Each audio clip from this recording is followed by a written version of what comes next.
sejam todos muito bem-vindos ao programa Gente que Fala. Eu sou Liliane Ventura e hoje vamos discutir vários assuntos aqui. Eu peço o seu carinho, a sua atenção e a sua participação, por que não? Afinal de contas, para você que está comigo agora de meio-dia a 1, pode e deve participar conosco através do telefone do ouvinte, que é o 11 5081 3782. Deixa eu cumprimentar também os nossos queridos amigos e convidados, como o deputado federal Roberto Freire, presidente do PPS. Tudo bem? Como está? Bem. Alegria tê-lo aqui mais uma vez. Também conosco o vereador Toninho Vespoli, filiado ao PSOL. Como vai? Tudo bem, um abraço a todos os ouvintes e aí o pessoal que está compondo aqui a mesa. Vamos falar sobre a educação. Com certeza. Contra ou a favor ao novo plano de educação para São Paulo? Infelizmente contra. A gente não é que somos contra, a gente quer melhorá-lo. Muito bem. Também aqui conosco ele, que faz parte lá como assessor de comunicação da Associação Brasileira das Agências de Viagens de São Paulo, Luiz Henrique Miranda. Tudo bem? Seja bem-vindo. Muito obrigado, Liliane, pelo convite. É um prazer estar aqui com você e com todos os seus ouvintes. Agora me conta aqui, como é que nós estamos de viagens? Estamos bem ou estamos mal? O setor está bem no que diz respeito às viagens domésticas, está estacionário igual o ano passado nas viagens internacionais por conta do câmbio, mas as expectativas são sempre muito positivas porque amplia-se a base de consumo de viagens e turismo no Brasil. A gente pode ter confiança nas agências de viagem quando somos atendidos? É a melhor referência que se tem no mercado e o melhor canal de distribuição são as agências de viagens associadas à ABAV, Associação Brasileira das Agências de Viagens. Então, vamos orientar aí o pessoal que já está pensando no final de ano, as grandes festas, né? O que ela deve fazer para realmente não cair numa situação indesejada, que é aquela de sonhar e receber o pesadelo? A ABAV está estruturada em todos os estados brasileiros e tem um site nacional, vamos fornecer, que é o www.abave.com.br, ABAV com V mudo no final, onde você pode encontrar o mapa do Brasil e localizar a ABAV do seu estado, que tem lá relacionadas às agências associadas. São mais de 3.500 agências associadas no Brasil todo. Já nós vamos falar sobre a regulamentação dos agentes de viagem aqui no programa. Da atividade das agências de viagens no Brasil. Muito bom tê-lo aqui, viu? Aqui conosco também eu recebo o deputado federal Gilberto Nascimento, que é presidente estadual do PSC. Tudo bem, deputado? Bom dia, Liliane, graças a Deus, numa boa. E você está bem? Eu não, estou aqui brava já. Eu estou vendo isso. Estou esperando Exatamente. Agora. E já vou tratar com os senhores também, porque que alegria receber 2 deputados federais aqui. A gente quer saber daquele escândalo. Eu já vou começar com esse assunto. Aquele escândalo lá que absolveu um deputado bandido. Eu quero saber a sua opinião. Veja bem, deixa eu te falar uma coisa. Na realidade, eu nessa última eleição acabei, por livre e espontânea vontade, não concorri à eleição. Então, portanto, eu já não estou no mandato. Não é? Logicamente, hoje, a gente continua fazendo esse trabalho e volto a dizer, eu acabei... Como presidente Claro. Eu deixei de ser deputado federal exatamente para trabalhar aí o crescimento do partido, de abrir mão de um projeto pessoal para cuidar de um projeto político maior, que é o crescimento do partido hoje no Brasil inteiro. Não é? Mas deixa eu te falar um pouco a minha visão dessa coisa do Donadon, que é o que você acaba perguntando, né? Eu acho que o Donadon é o seguinte: em determinado momento, toda a sociedade precisava ter uma resposta mais clara do que foi feito.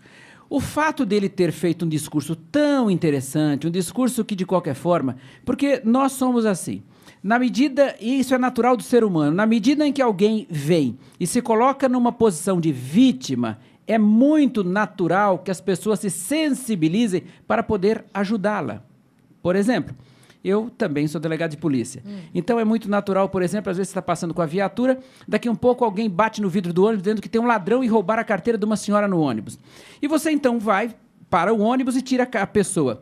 Só que muitas vezes você usa um pouquinho, a pessoa reage, você usa um pouquinho de força para tirar. Nisso, aquela senhora já disse que não, mas também não precisa fazer assim.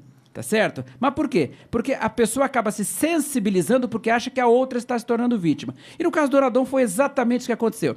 Os deputados, infelizmente, acabaram não tendo a tamanha responsabilidade que precisavam e acabaram entrando, esquecendo esse lado do julgamento, porque, de qualquer forma, a Justiça já o havia julgado no seu estado anteriormente, depois do Supremo Tribunal Federal, quer dizer, não tinha por que manter o Donadon lá. Isso acabou criando uma celeuma muito grande. lamentavelmente, a sociedade acaba cada dia olhando o Congresso com os olhos mais atravessados e só desgasta as pessoas. Então, essa coisa do orador é lamentável que a gente tenha visto esse caso, mas, por outro lado, deixa eu te falar uma coisa.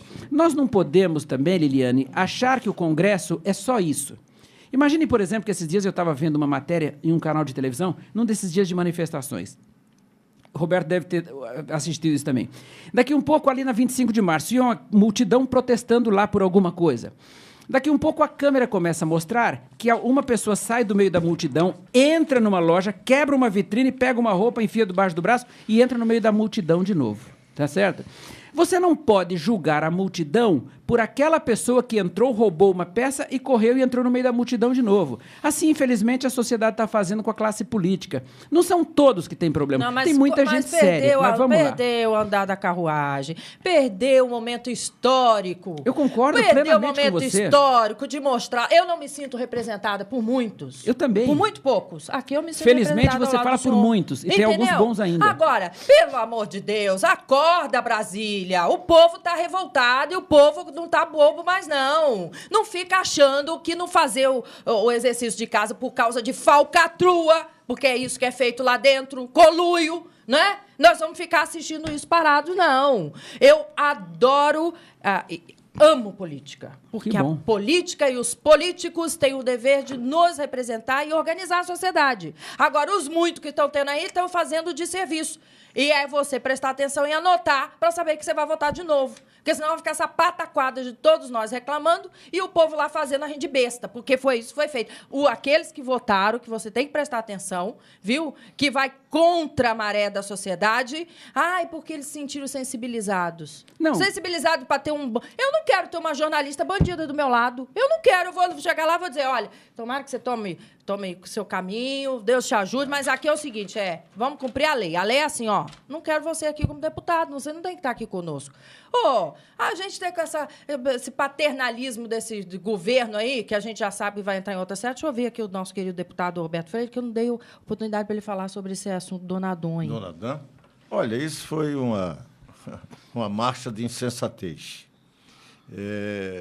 O Supremo Tribunal Federal, com os 2 novos juízes que chegaram agora, 2 novos ministros, mudaram o entendimento da Corte, que era que um deputado condenado, e condenado criminalmente pela Constituição, ele perde os direitos políticos. É automático. Pois bem, perder direito político, qualquer cidadão não pode exercer nenhum cargo público, não pode nem fazer concurso. Ele é limitado, na grande maioria dos seus direitos, como cidadão, porque ele perdeu esses direitos chamados políticos. Evidentemente, não pode exercer um mandato eletivo. Ele automaticamente deveria perder. Esse era o entendimento do Supremo Tribunal Federal. Cabia à mesa da Câmara declarar a perda de mandato. Eu levantei uma questão de ordem quando isso chegou na Câmara dos Deputados. Eu digo, olha, é mera declaração. Isso. Eu não tenho que julgar mais nada. O Congresso não é tribunal revisor do Supremo. Não temos que discutir isso, não tem que dar direito de defesa. Eu só julgo meus pares por atentado ao decoro. Isso. Não, nada de crime. O que for do direito penal é da justiça, não é nosso. Pois bem, não entenderam assim. A casa, não. Quem caça deputado é a Câmara dos Deputados ou o Senado. E aí fizeram a besteira. Por quê? Porque os 2 juízes mandaram para a Câmara para que aplicasse o chamado artigo 55, que diz, vai para a Comissão de Constituição e Justiça, dá direito de defesa e vai para plenário com voto secreto. Dito e feito. Foi para plenário com voto secreto, mantiveram. E aí a gente criou, além do Brasil, da jabuticaba, porque só tem aqui, ainda que se criou o país que tem um deputado presidiário. E ainda vem um juiz para dizer, não, se ele estiver ficando à noite na cadeia de dia, ele pode ser parlamentar. Não pode, ele não tem direito político. Não é outra discussão senão essa. Simples, simples. E a Câmara, evidentemente, se enredou nisso. A desmoralização da política, mas também nos tempos de Lula. Eu não sei o que é que não está desmoralizado no Brasil. Muito bem, você pode e deve opinar conosco também. Eu quero ouvir o seu comentário enquanto cidadão, né? cidadão que está acompanhando aí, que quer ver uma resposta, no mínimo, sensata dos tribunais com relação ao mensalão? Liliane, queria comentar com você que, militando no setor de viagens e turismo desde 1997, eu me dei conta de que a atividade turística ela exerce um papel fundamental na construção da cidadania, não é? Na medida em que a gente precisa cantar a nossa terra e, para isso, é preciso conhecê-la. E construímos a nossa identidade enquanto cidadãos, né, na medida em que mantemos vínculos e raízes, né, com a comunidade da qual pertencemos. Existe uma máxima no turismo que diz que uma cidade só é boa para o turista quando ela é boa para o cidadão. E, muitas vezes, isso passa desapercebido. Faço esse preâmbulo para responder objetivamente a sua questão. A questão da impunidade que tem sido colocada aqui na bancada, em ambos os casos, no caso do deputado, no caso do mensalão, acaba realmente comprometendo a autoimagem do brasileiro, a autoestima do brasileiro. Mas a expectativa é que tudo isso contribua para que todos nós possamos rever posições e, sobretudo, compreender a nossa importância como cidadãos que somos no controle dos nossos representantes, né? Eu acho que hoje a tecnologia está aí, de acesso bastante ampliado, e isso favorece, e muito, uma mudança de comportamento. Porque eu cito como cidadão, também eu me sinto responsável. Porque enquanto eu não cobrar, enquanto eu não acompanhar, né, quantas as pessoas que a gente pergunta, você se lembra em quem você votou para vereador, para deputado? Se esquece, né? Então, é essa mudança que precisa ser feita. E as manifestações que começamos a assistir, não essas da violência, né, mas as manifestações populares que a juventude começou a resgatar, me parece bastante positiva, quer dizer, uma expectativa de que as mudanças podem e deverão vir. Muito bem. Olha, 50813782 é o telefone do ouvinte. Você pode e deve participar conosco. Você sabia que a bancada evangélica quer o controle na reforma do Código Penal? Vamos saber esse assunto em detalhes. Pois é, a bancada evangélica na Câmara dos Deputados tem se articulado aí para liderar a relatoria e a presidência da comissão especial que proporá mudanças no Código Penal brasileiro. Entre os assuntos que serão incluídos na discussão da reforma estão mudanças nas legislações de temas como aborto, eutanásia e homofobia. Conte-nos aí, o senhor que é presidente do Partido Cristão, Social Cristão, Gilberto Nascimento. Veja, não é verdade também que a bancada evangélica tem esse desespero todo para relatar a comissão. É claro que, para relatar o projeto, né, para ter a relatoria na comissão especial. É claro que nós temos uma visão de aborto, nós temos uma visão de eutanásia, de homofobia, que é uma visão, logicamente, da bancada evangélica. Claro que nós entendemos que ela é uma parte. Hoje, a bancada evangélica na Câmara dos Deputados é de 71 deputados, não é? E temos alguns senadores. Agora, nós entendemos que o que não pode, num determinado momento, é um grupo que já começa a se articular hoje para dizer, bom, os evangélicos não podem relatar. Mas por que os evangélicos não podem relatar? Os evangélicos eventualmente têm a sua posição, mas quer discutir isso com a sociedade. Essa coisa, por exemplo, da homofobia. Hoje, dizer que o evangélico é homofóbico não é verdade. Ontem, por exemplo, nós estávamos à noite num evento, e daqui um pouco no evento, que é um grande evento, tinha lá umas 5.000 pessoas no local de uma igreja, e daqui um pouco chegam 2 meninas e mais alguns rapazes e começam a provocar, por exemplo, beijando-se na boca, dentro de um culto evangélico. Ou seja, como um povo sem educação. Pronto. Não é? Não é, tem nada a ver com como eles dão atendimento deles lá sexual. Um povo sem educação, não teve... Porque é o mínimo que você espera, é conduta social. Claro, e inclusive dentro de um local religioso. E podia ser mulher com mulher, homem com homem, jacaré com jacaré, eu com meu marido, é lugar de se beijar na boca?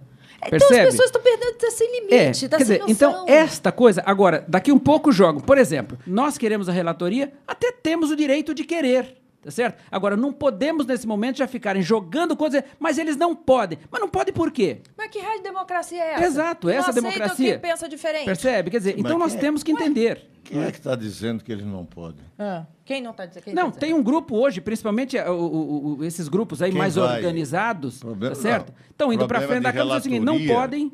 Não tem. A relatoria, primeiro que tudo, não é entregue para a bancada religiosa. Sim. Eu acho que, inclusive, isso é um dos problemas que a gente precisa enfrentar no Brasil. Nós somos uma república laica. Precisamos acabar com essa ideia de que alguém querer trazer a sua religião para ser a norma determinante da sociedade brasileira. E nós concordamos plenamente. Não, claro, eu não estou dizendo que é você. Estou dizendo para parar com isso de que é evangelho que vai, o evangelho que vem. É saber qual é o partido majoritário que vai indicar a relatoria nessa questão. E que a liderança tenha a capacidade de entender que nós estamos discutindo um Código Penal que é para todos os brasileiros, não é para evangélico, não é para católico, não é para ateu, não, é para a sociedade brasileira. E a sociedade brasileira do século XXI. Então, aonde essas questões não estavam, por exemplo, em 1941, quando é a data do Código, no século passado, meados do século passado, quando eu nasci. Então, não pode se estar imaginando que eu vá discutir as mesmas coisas que lá foram discutidas. O mundo é outro. E essas são questões da agenda de hoje.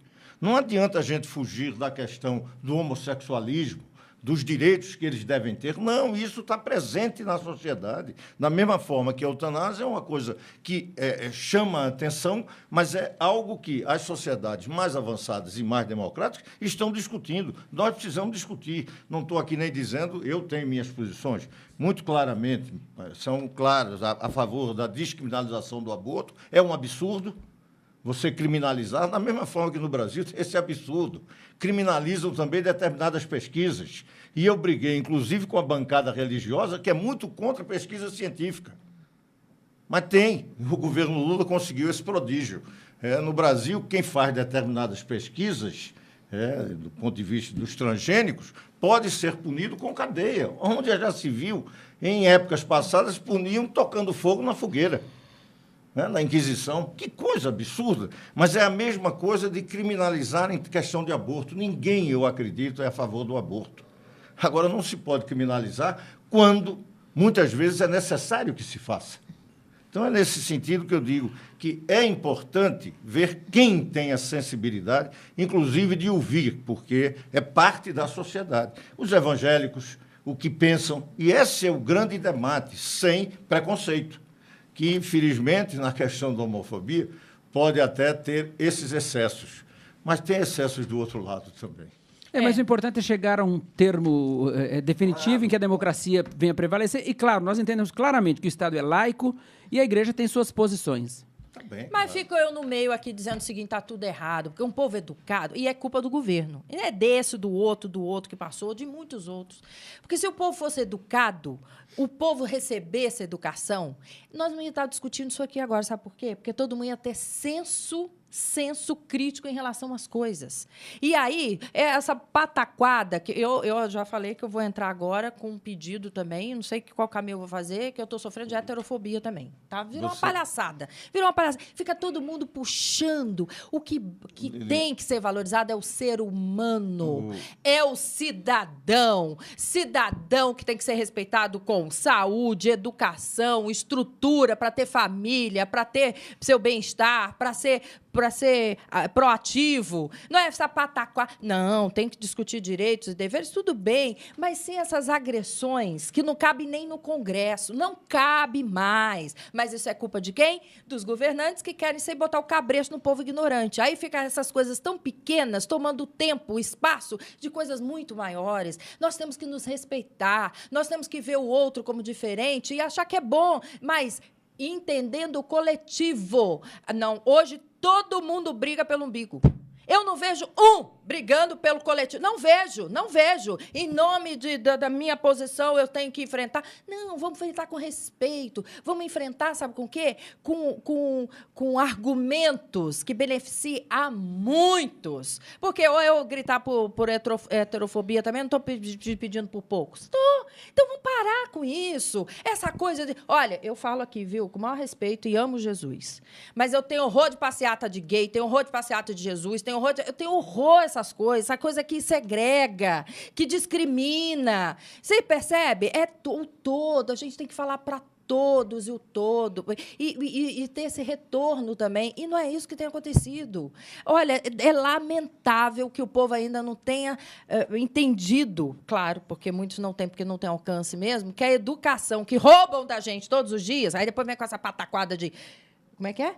Vamos dar a cota? Eu quero a minha cota também de muita coisa. Ninguém me dá cota de nada. Eu quero casa. Eu também quero casa para muita coisa. Eu quero o direito de viver melhor. Então, você percebe? É muita coisa que não chega a lugar nenhum. E é por isso que nós estamos caminhando desse jeito aí, a passos de tartaruga. Vamos saber para onde nós vamos chegar? Eu não sei. 11:50-813782. Pode discordar de mim também, que eu adoro, viu? Você não está concordando com o que eu estou falando? Pode meter a língua aqui também, não tem problema, não. Vamos para o próximo assunto, não é não? Eu ia só... Pode falar, deputado. Não, eu ia só dizer o seguinte, todo esse processo de estímulos, exteriorizações, e muitas vezes algumas afrontas, isso tudo é parte do processo de mudança. Eu estava aqui lembrando, quando você estava falando, eu fui de uma época que acompanhei os primeiros movimentos das mulheres na sua luta por libertação, por igualdade. Quer bater na que queimou o sutiã, porque o sutiã faz necessário e é muito bom. Claro, e eu ia me lembrar disso. Algumas pessoas também diziam que loucura, né? Quando a Beth Fieber, eu não me esqueci do nome dela agora, mas é uma Beth norte-americana que queimava sutiã. Então era uma loucura. Isso também dizia que loucura, as mulheres endoidaram. Não, as mulheres estavam querendo chamar a atenção. Num primeiro momento, a luta pela liberdade é meio liberticida.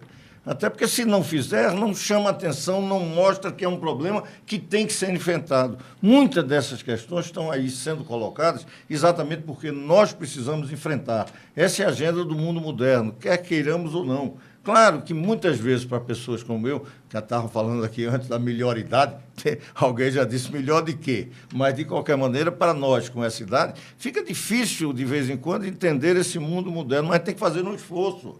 Isso daqui, na nossa época, não era com esse tema, mas tinham temas também que chocavam.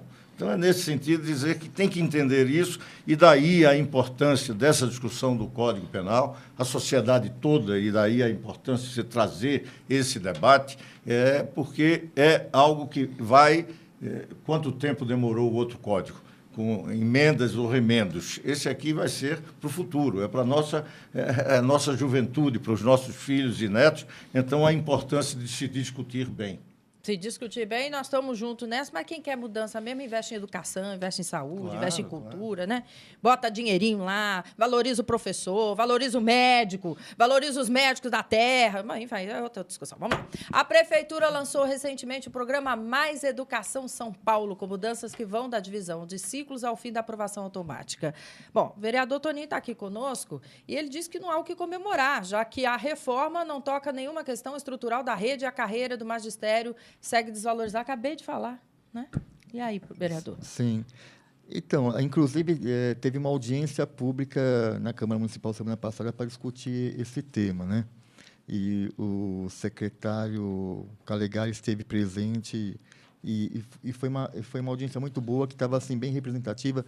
Aquele salão nobre lá, 300 lugares, estava cheio de educadores e tudo mais, né? Então, algumas questões acho que tem que ser colocado, né? Uma primeira coisa que eu coloco forte, que eu senti na audiência pública, o plano foi pensado só no gabinete.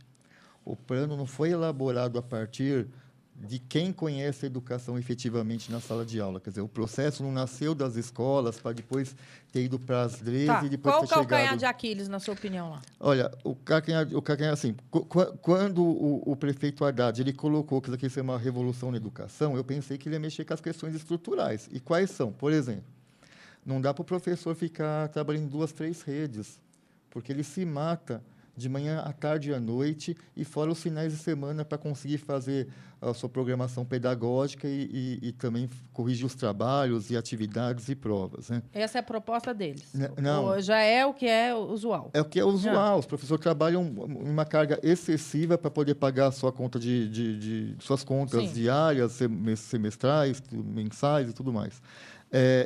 Outra questão que eu acho que é importante é a questão da qualificação do professor, que é muito questionado pelo governo. Mas eu falo assim, a qualificação do professor é dada pelas escolas, pelas universidades que o MEC tenha o seu controle. Então, se as universidades, que a formação inicial do professor está ruim, cabe ao MEC ter uma intervenção nessas universidades. Então, o professor que vai lá e consegue pagar a sua faculdade com muito custo, a pessoa se matricula numa faculdade, vai lá e paga, e no fim sai da universidade, às vezes nem com uma qualificação, isso dados do governo. Então o governo alguém tem que, não está fazendo exercício. o governo tem que fazer, tem que fazer. E aí, assim, se eu sou governo, assim, se eu tenho uma rede municipal estadual, eu tenho que então proporcionar uma formação continuada para esses professores. E não é o que se faz. Então, assim, enquanto não tiver investimento real para você conseguir pagar os profissionais de educação, para que não tenha 2, 3 redes, você dá uma condição de trabalho para ele efetivo. Por exemplo, Liliane, eu sou professor, até o ano passado estava em sala de aula. Você deixa um aluno ir ao banheiro na sua aula e, às vezes, não tem o quadro de apoio, que é o inspetor, lá para olhar. Então, às vezes, passava 5, 10 minutos, eu tenho que sair da minha sala de aula para ir atrás de um aluno no banheiro enquanto minha sala fica vazia. Então, assim, N situações que você vive diariamente na sala de aula que você, na verdade, precisa discutir essas estruturas. E ninguém falou nada. E aí, assim, se você pegar o plano do governo, o que é? Mudar de conceito que é satisfatório para de 0 a 10. Que é você, novamente, colocar a questão do aluno repetir na 6ª, 7ª, 8ª série. Ou no ano, agora, ano. Mas, assim, e aí, para mim, tem um equívoco de concepção do governo. E qual que é a concepção? Ele passou de 2 ciclos para 3 ciclos. Então, agora você vai ter o 3º ano, 6º ano e 9º ano. Se você está falando em ciclos, a criança ela é avaliada naquele ciclo. Não, por exemplo, vai do 7º até o 9º ano. Então, o aluno tem que criar condições, habilidades, naquele período, aonde você vai chegar no final do ciclo, ver se ele conseguiu atingir todas as habilidades que ele deveria ter atingido. Mas, na hora que você, ao mesmo tempo, fala que é ciclo, e, ao mesmo tempo, você fala assim, não, mas ele vai repetir anualmente agora, então, como que você está, na verdade, no teu próprio projeto, tem um equívoco que você está falando que ele tem que ter adquirir habilidades naquele ciclo e, ao mesmo tempo, se repete todo ano, você está falando que naquele ano, naquela série, que é o seriado, que a gente fala seriado, naquela série, naquele ano, ele tem que conseguir atingir as habilidades. Então, vamos para o português claro aqui. O senhor é a favor que haja progressão? É isso? Não, a gente é a favor dos ciclos, sou a favor dos ciclos. De progressão continuada. Isso, mas não passar automaticamente igual está fazendo. Porque, para você ter o ciclo, você tem que ter condições para isso. Tem que avaliar o aluno. Não, você tem que avaliar o aluno, mas você tem que ver no processo, por exemplo, eu mesmo sou professor, eu não preciso fazer uma prova para mim saber se o meu aluno está mas ele precisa saber que ele tem que ter responsabilidade, que ele está sendo avaliado. Agora ficou tudo assim, ó, no passado. Não, né? Sim, mas assim, a gente tem que ter condição, eu tenho condição de ver se ele está progredindo ou não, e eu tenho que ter alternativa para mim chegar para meu setor pedagógico lá na escola e falar assim, ó, esse aluno está com dificuldade. Com 35 alunos dentro de sala de aula, é possível fazer? Não, mas não é. O que acontece hoje, eu sinto que o aluno tem alguma dificuldade. Eu chego para a minha coordenadora pedagógica, o aluno está com dificuldade. Você não tem encaminhamento para aquele aluno. Para ali. Para ali. Então, não adianta você pensar em seriado, série, apesar que eu acho que o aluno tem uma responsabilidade, concordo com você, mas também se você simplesmente colocar a responsabilidade só no aluno e você não dá condições dele superar aquelas dificuldades.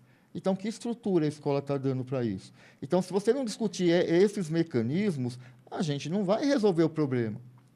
Eu sei que do jeito que está muito ruim. Está muito ruim. Eu posso... Pode veja falar. bem, eu acho que em um determinado momento foi um grande crime que cometeram com essa meninada essa coisa de aprovação continuada. Isso eu sou totalmente contra. Porque imagine, por exemplo, que o menino entra no 1º ano na escola, só no 8º ele vai ser avaliado. Agora, daqui um pouco, ele chega no 8º ano, não sabe escrever. Como é que você faz? Você condenou essa criança por 8 anos, tá certo? A voltar para uma sala de aula ou começar tudo de novo. Então, eu acho que, em determinado momento, essa coisa tem que ter avaliação, sim. Eu me lembro, por exemplo, Eu já sou seminovo, como diz aqui o nosso Roberto, né? Nós não somos idosos, somos seminovos, não é? Quando você vai comprar um carro, como é que fala? Quando ele está usadinho, não é? Então, é seminovo, não é usado essa coisa, né? Então, eu já tenho 57 anos. Me lembro, por exemplo... É um jovem.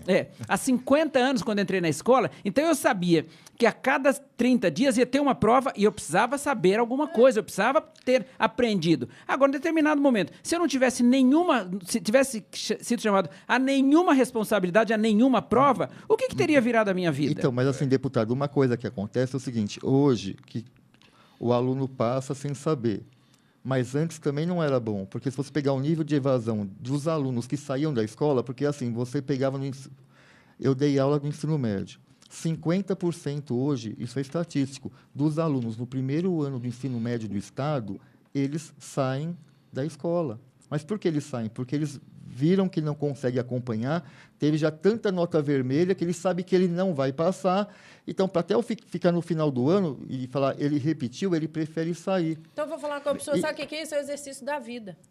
Porque na vida ele vai ser cobrado do mesmo jeito. E se ele começar a desistir no meio do caminho, ele vai estar fadado a... Uma hora ele vai acordar. E é assim, tem que exigir, sim.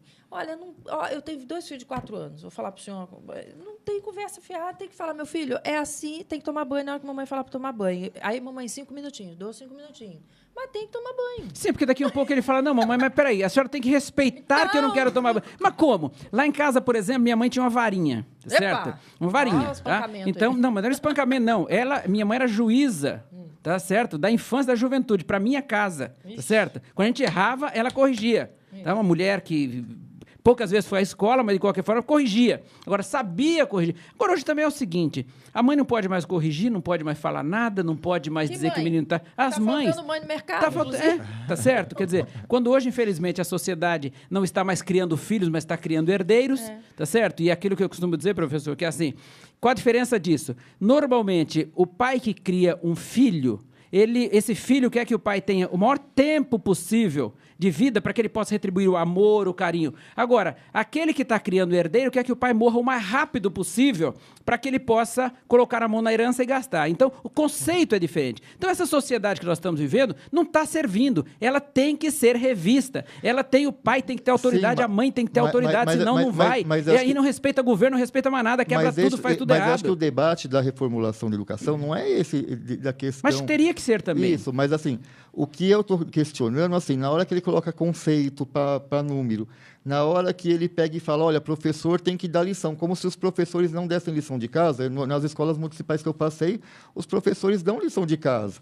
Quando a gente está falando de prova aqui, as provas são semestrais, mas os professores, pega qualquer diário de professor da escola municipal, você vai ver que lá tem os pontinhos, os mais, os menos, que até no semestre ele dá umas 15 atividades, e você poderia chamar essas atividades de prova. Então, isso os professores fazem. O que eu fico muito preocupado é o seguinte, é de ele fazer esse projeto parecendo mais que está dando uma autoridade maior para o professor e colocando a responsabilidade para cima do aluno, e a gente fica discutindo essas questões e a gente não discute o que é essencial, é que valorizar os professores, dar melhor condição de trabalho. Concordo plenamente. Então, porque isso que é o essencial, E o resto é perfumaria. Aí eles disseram o quê? Não, então, mas aí é questão, né, de dinheiro, de orçamento, de uma série de coisas. Então, se você não conseguir fazer essas questões, por exemplo, a gente tem um projeto que é diminuir a quantidade de alunos em sala de aula.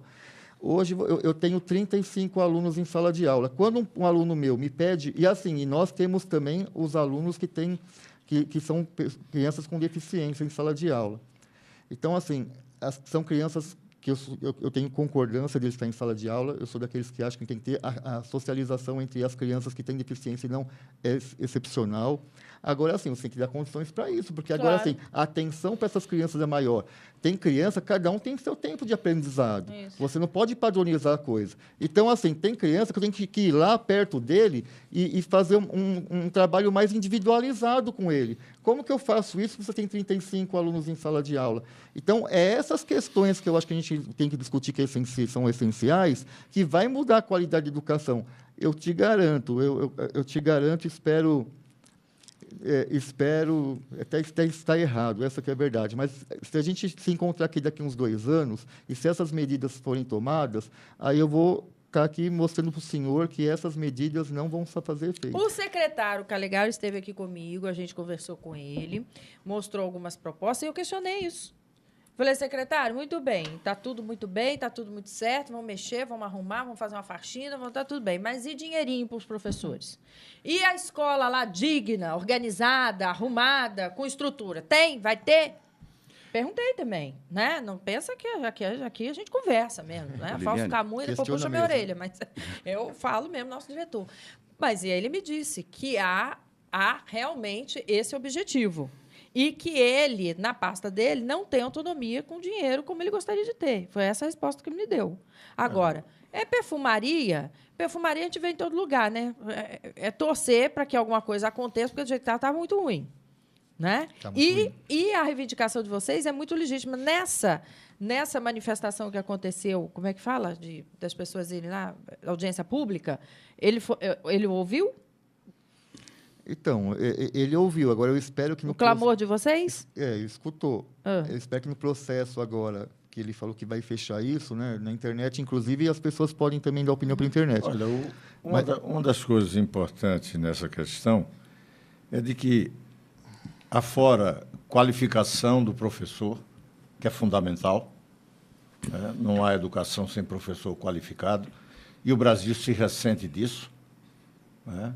Vamos ser franco, enfrentar essa questão é um problema nacional da qualificação, até porque não podemos viver num país que a maioria de analfabeto funcional, quando ainda em século XXI a gente tem quase 20% de analfabeto no Brasil. Então, para mostrar a nossa falência no sistema educacional. Quanto à questão da aprovação automática ou não, isso é um problema que eu não discuto muito, porque eu dou o meu pitaco. Mas isso é um debate que é feito entre especialistas. Quem mudou essa questão da aprovação automática foi, inclusive, o núcleo educacional do PT, aqui em São Paulo. Lá atrás, no governo Erundina. Como um grande avanço, a progressão continuada. Eu não tenho capacidade, eu, pessoalmente, de dizer que é problemática, que não deve ser, que deve ter a avaliação mensal, semestral, não em ciclo, mas anual. Essa é uma discussão que eu posso ter minha opinião, mas eu tenho muito cuidado. Porque isso não é eu apenas sinto o seguinte, nem essa, nem a outra estava resolvendo, porque nós não melhoramos nisso.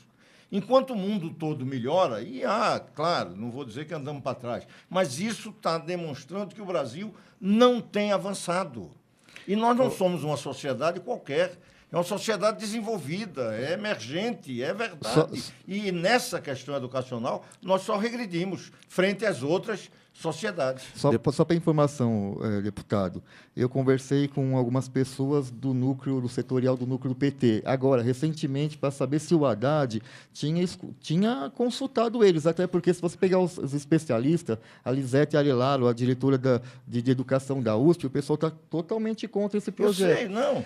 Não, assim, mas assim, eu pensei assim, bom, devem ter, no mínimo, consultado o setorial do PT, que tem várias pessoas da universidade, da academia, que entendem do assunto.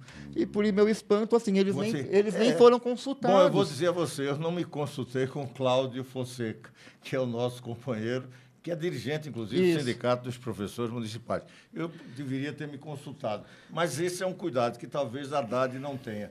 Até porque ele é muito suadição. É ele mesmo e acabou, e Lula disse que ele é uma maravilha, e nós estamos aí vendo que não tem nada disso. Vamos ouvir aqui também o Luiz Henrique Miranda. Obrigado, Lili. Eu gostaria de aproveitar a oportunidade e ouvir aqui a bancada também a respeito de algumas inovações que são propostas no âmbito da atividade turística relacionadas à educação.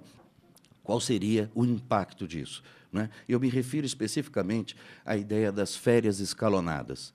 Não é? O deputado Rubem Bueno... Rubem Bueno, que é o líder do PPS. Exatamente. Na Câmara, tem uma proposta nessa direção, e aí ela é muito interessante, porque São Paulo, por exemplo, que representa mais de 50% do mercado emissivo de viagens nacionais e internacionais, se adotasse o escalonamento das férias, não ficando apenas as férias de janeiro, fevereiro e junho, né, mas distribuísse como é feito na Alemanha, como é feito em alguns países. Que seriam 15 dias, uma semana? Como é que é isso? Por bairros, por regiões, você poderia escalonar. Então, as férias seriam no mês X, num determinado bairro, num outro mês, um outro bairro, em outras regiões.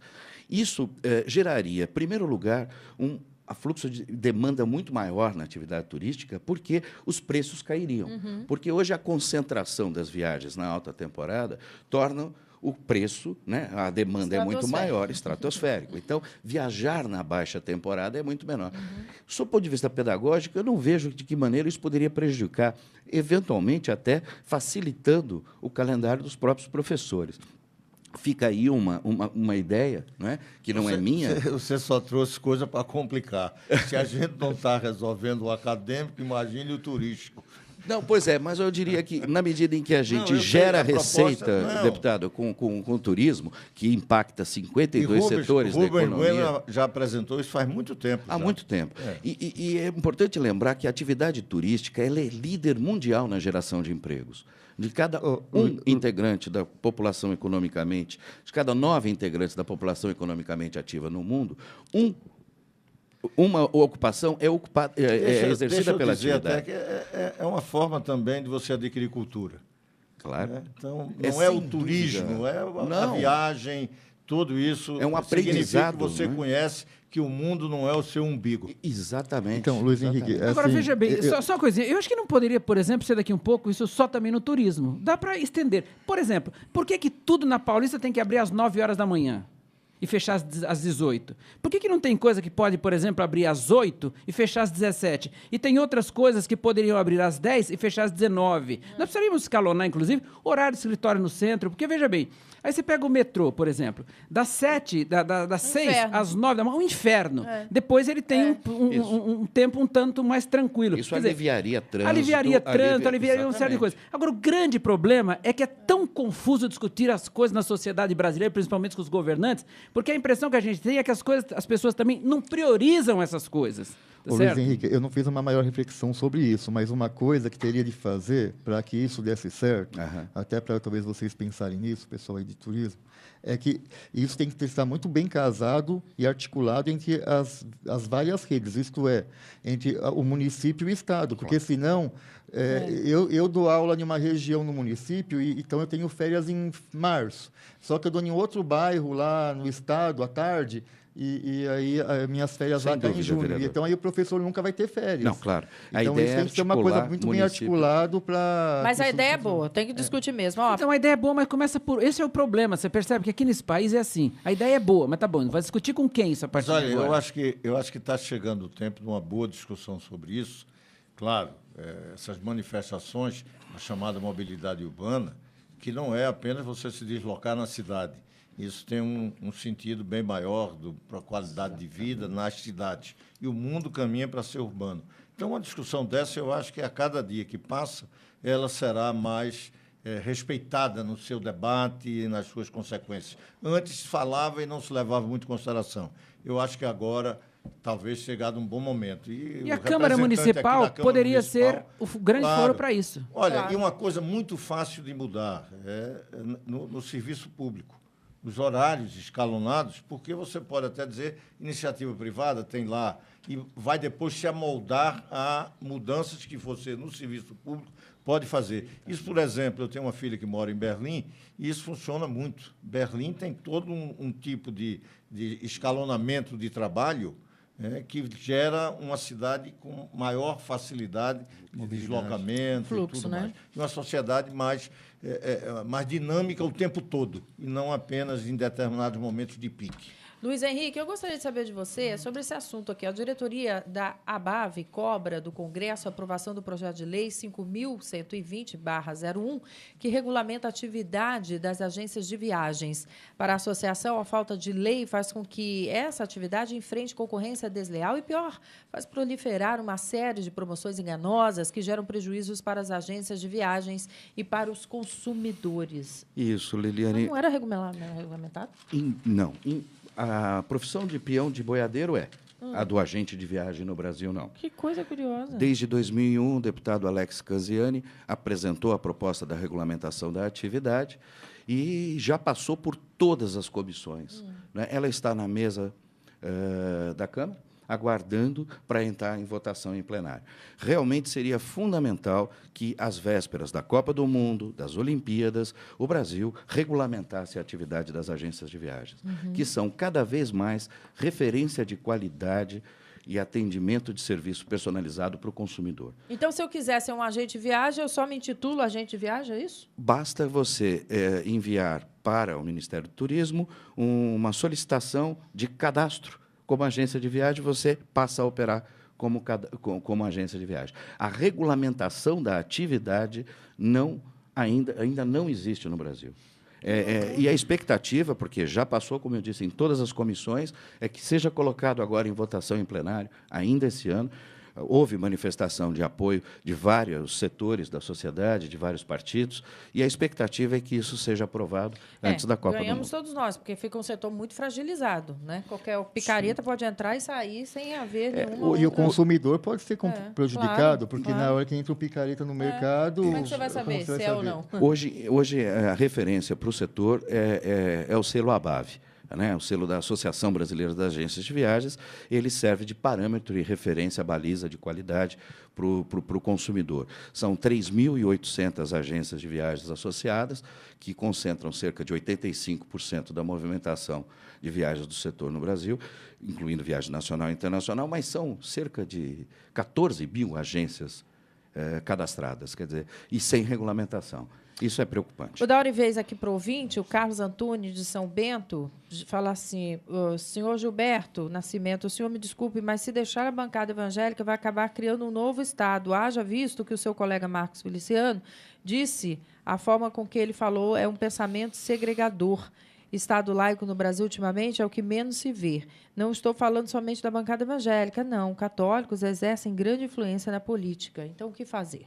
Não, eu acho o seguinte, essa coisa, por exemplo, do Marcos Feliciano, e não estou aqui, né, para questionar isso, mas, por exemplo, um dia eu estava num programa, alguém pegou uma frase dele, de quando, numa das pregações dele, em Santa Catarina, em algum lugar, que ele falou há 14 anos dentro de uma pregação dele. Tá? Então, também não dá hoje para ficar condenando a pessoa, porque, eventualmente, há 14 anos atrás, ele teve um texto, num contexto, que acabou sendo colocado. Não é? Então, eu acho que hoje está muito claro. Aquela primeira movimentação que houve quando ele assumiu a Comissão de Direitos Humanos, tá? Hoje, inclusive, ele tem sentado com todos os segmentos da sociedade e tem dito o seguinte, olha, o que nós estamos tentando fazer aqui, eu, na realidade, como presidente, eu sou um juiz dessa causa, quer dizer, eu sou alguém que está aqui para um pouco organizar isso. Logicamente, ele não é sozinho, existem 18 membros na comissão, então, na realidade, ele é alguém que só preside a sessão. Agora, eu não concordo de maneira nenhuma que essa coisa... Acho que a sociedade tem que ser livre, ampla, aberta, as discussões têm que ser amplas. Agora, o que nós não podemos ver é, infelizmente, por parte de alguns, intolerância. Intolerância de nenhuma das formas, não é?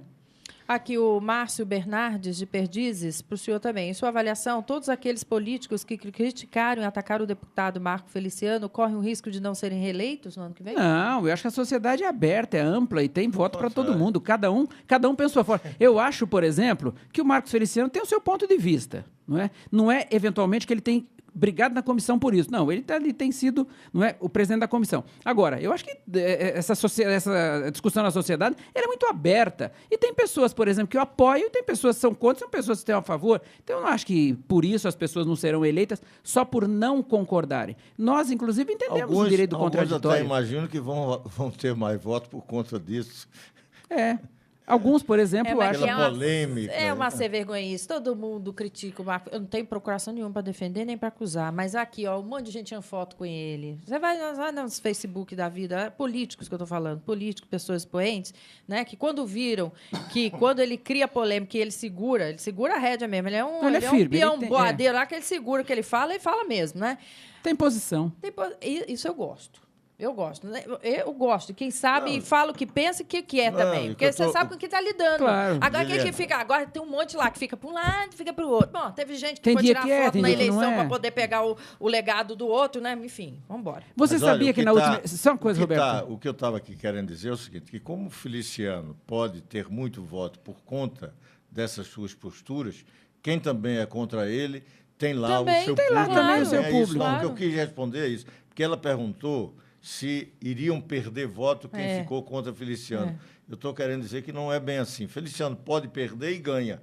Eu não sei se de perdas e ganhos, o que é que vai ser mais É claro que, como ele preponderante. defende uma família tradicional, então hoje as famílias estão, a sociedade está se voltando para isso, não é? Mas olha, para vocês terem uma ideia, o terceiro rosto mais usado na campanha de 2 anos atrás, nas campanhas municipais do ano passado, o primeiro foi o Lula, o segundo foi a Dilma e o terceiro o Marcos Feliciano. Eu vi, todo Percebe? mundo... Todo mundo querendo tirar foto com ele. Isso que é desaforo. Quem nem comunga com o pensamento dele, estava lá tirando casquinha para pegar eleitorado. Enfim, né? Uma coisa horrorosa. A Marília de Guarapiranga, se os políticos condenados continuarem a fazer lei, estaremos sob o mandado de urubus e não teremos mais o direito nem de cantar. Faz até poesia aqui. O Laes Cardoso, Jardim da Saúde, Toninho, como é ser socialista em um país capitalista como o nosso, hein? Não é fácil, mas a gente prega valores, né, de solidariedade, porque querendo não querer, o capitalismo vê a questão do dinheiro e do capital. Eu acho que o socialista em si, ele vê o ser humano, né? Então, eu acho que é isso que a gente tenta pregar aí diariamente e fazer leis para isso. O Fábio, do Morumbi, falou aqui, fez uma pergunta que já foi respondida sobre a questão da educação, esse novo projeto para São Paulo. O Toninho já respondeu. O Jaime Jardim Monflioli, Roberto Freire, deputado, o senhor se lembra de tudo aquilo que a oposição falava sobre o falecido Luiz Cuxiquem, que foi incluso no escândalo do Mensalão, lembrando que no ano passado ele foi inocentado pelo STF.